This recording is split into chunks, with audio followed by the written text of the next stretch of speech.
Hello everyone, welcome in chemistry point of view. आज के class में हम समझेंगे केमिकल रिएक्शन। ये टॉपिक क्लास 10th की केमिस्ट्री का सबसे पहले चैप्टर का पहला टॉपिक है। केमिकल रिएक्शन को समझने से पहले हम समझेंगे chemical change and physical change. सभी जानते हैं केमिकल चेंज वो चेंज होते हैं जो ऑलमोस्ट परमानेंट होते हैं, जिनके होने के बाद हम रिएक्शंस को वापस से रिएक्टेंट को वापस से ऑब्टेन नहीं कर पाते हैं।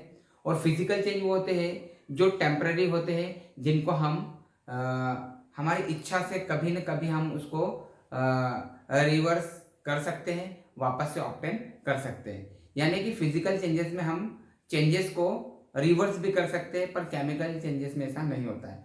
तो जब भी कहीं पर केमिकल चेंज होते हैं तो वहां पर होती है केमिकल रिएक्शन। केमिकल रिएक्शन को समझने के लिए हमें इसके दो कंपोनेंट को समझना जरूरी है। और कौन से दो कंपोनेंट होते हैं जिससे केमिकल रिएक्शन बनती है? तो वो दो कंपोनेंट होते हैं रिएक्टेंट एंड प्रोडक्ट। किसी भी जनरल केमिकल रिएक्शन में दो कंपोनेंट जरूर होते हैं। वो कंपोनेंट होते हैं रिएक्टेंट एंड प्रोडक्ट। रिएक्टेंट से क्या बनता है? प्रोडक्ट बनता है। तो रिएक्टेंट को हम कैसे डिफाइन कर सकते हैं? रिएक्टेंट को हम डिफाइन कर सकते हैं कि ऐसे सब्सटेंसेस जो रिएक्शन में पार्टिसिपेशन करते हैं, जो रिएक्शन में भाग लेते हैं, ऐसे सब्सटेंसेस क्या कहलाते हैं? रिएक्टेंट। प्रोडक्ट वो सब्सटेंसेस होते हैं जो रिएक्शन होने के बाद प्रोड्यूस होते हैं, या यूं कह सकते हैं कि ऐसे सब्सटेंसेस जो रिएक्शन के होने के बाद बनते हैं, ऐसे सब्सटेंसेस क्या कहलाएंगे? प्रोडक्ट कहलाएंगे। तो रिएक्टेंट और प्रोडक्ट हम समझ चुके हैं। मींस एक रिएक्शन के लिए दो चीजों का होना बहुत जरूरी है, जो हमने समझा, रिएक्टेंट और प्रोडक्ट। अब हम देखते हैं कि हमारे रूटीन लाइफ में कहां कहां केमिकल रिएक्शंस हमें देखने को मिलती है। तो हम ऑलमोस्ट बहुत सारे केमिकल रिएक्शन से घिरे हैं। हमारे आसपास रूटीन लाइफ में बहुत सारी केमिकल रिएक्शंस होती है, जिन्हें हम आज देखेंगे कि कौन कौन से केमिकल रिएक्शन है जो हमारे आसपास रेगुलर मैनर में होती है। तो सबसे पहले हम देखते हैं डाइजेशन ऑफ फूड। हमारी बॉडी में होने वाला डाइजेशन ऑफ फूड भी एक तरीके का क्या है? केमिकल रिएक्शन है। इसमें रिएक्टेंट पार्टिसिपेट करते हैं, प्रोडक्ट का फॉर्मेशन करते हैं। तो ये भी एक तरीके का केमिकल रिएक्शन है। और हमारे रूटीन लाइफ में क्या होता है? रेस्पिरेशन मीन्स हमारी बॉडी के अंदर जब फूड मटेरियल का डाइजेशन होता है, डाइजेशन होने के बाद ये हमारे सेल्स में जाता है। सेल्स में जाने के बाद वहां पे क्या होता है? इस फूड मटेरियल से हमें एनर्जी प्रोड्यूस होती है, यानी कि एनर्जी का प्रोडक्शन होता है।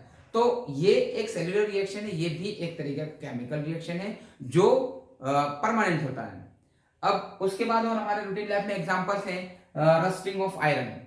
सबने देखा है कि रेनी सीजन में हमारे घर के आसपास या हमारे घर में रखे हुए जो आयरन आर्टिकल्स होते हैं या लोहे की जो चीजें होती है, वो कहीं ना कहीं रस्टेड होना शुरू हो जाती है। मीन्स इनके ऊपर एक ब्राउनिश कलर का लेयर कोट होने लगता है। तो ये जो प्रोसेस है, ये भी एक तरीके का क्या है? केमिकल रिएक्शन है। मीन्स इसमें एक बार जब रिएक्शन हो जाता है तो प्रोडक्ट से वापस रिएक्टेंट को रीगेन करना, प्रोडक्ट से वापस रिएक्टेंट को ऑब्टेन करना थोड़ा सा इम्पॉसिबल हो जाता है।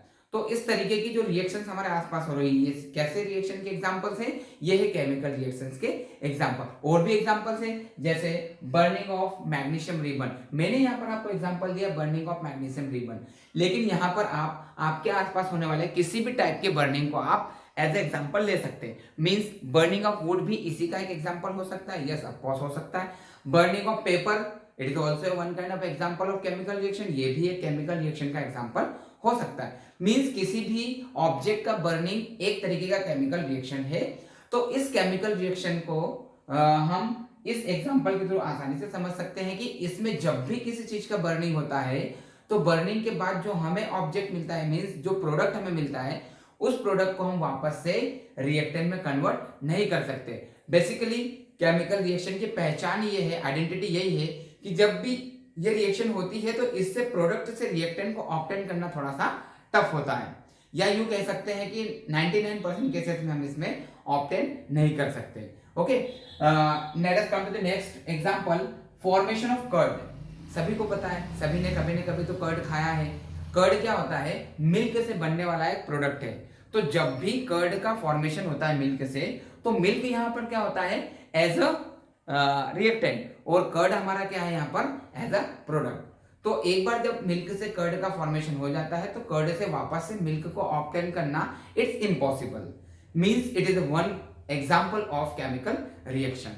नेक्स्ट, अब केमिकल रिएक्शंस हमने काफी कुछ समझ ली कि केमिकल रिएक्शंस हमारे आसपास बहुत सारी हो रही है और एक्चुअल में केमिकल रिएक्शन क्या है, केमिकल चेन का ही एक हिस्सा है, या जब भी किसी ऑब्जेक्ट में, जब भी किसी रिएक्टेंट में केमिकल चेंज होता है, मींस परमानेंट चेंज होता है, तो केमिकल रिएक्शन जरूर होती है। तो हमें इसके बारे में एक क्यूरियोसिटी जरूर आती है कि इसकी क्या मैंडेटरी प्रॉपर्टीज होगी, इसमें मैंडेटरली क्या क्या चीजें होगी जो वाकई में इसको फिजिकल प्रोसेस से डिफरेंस बनाता है, डिफरेंट बनाता है। तो क्या क्या चीजें आएगी, तो हम वो भी चीजें देखेंगे कि ये किस तरीके से फिजिकल प्रोसेसेस से केमिकल चेन को अलग बनाती है केमिकल रिएक्शन। तो केमिकल रिएक्शंस में बेसिकली हमारे पास कुछ चीजें परमानेंटली इन्वॉल्व होती है। कौन कौन सी चीजें परमानेंटली इन्वॉल्व होती है, वो है चेंज इन स्टेट। हम जब भी केमिकल रिएक्शन देखेंगे तो केमिकल रिएक्शन में हमको एक चीज परमानेंटली दिखेगी, वो है chemical change in state, means state में जरूर चेंज होगा। केमिकल रिएक्शन हो रही तो स्टेट में जरूर चेंज होगा। नेक्स्ट इज व्हाट, तो इसमें भी एक और परमानेंट चीज इन्वॉल्व होती, वो है चेंज इन कलर, मींस आपके सब्सटेंस का कलर भी चेंज होता हुआ आपको दिखाई देगा जब केमिकल रिएक्शन होगी तब। Then next one is chemical reaction में चेंज इन टेम्परेचर भी एक परमानेंट सिनेरियो हमको देखने को मिलता है कि जब भी कभी रिएक्शन होगी तो चेंज इन टेम्परेचर भी होगा।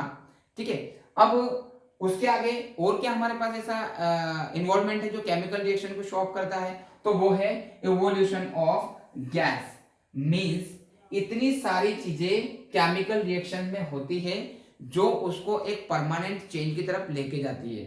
तो ओवरऑल हम अब किस तरीके से केमिकल रिएक्शन को डिफाइन कर सकते हैं, तो हम फिर से एक बार डिफाइन करने की कोशिश करेंगे कि केमिकल रिएक्शन एक ऐसी प्रोसेस है जिसमें रिएक्टेंट का कन्वर्जन प्रोडक्ट में होता है और परमानेंटली कन्वर्जन होता है।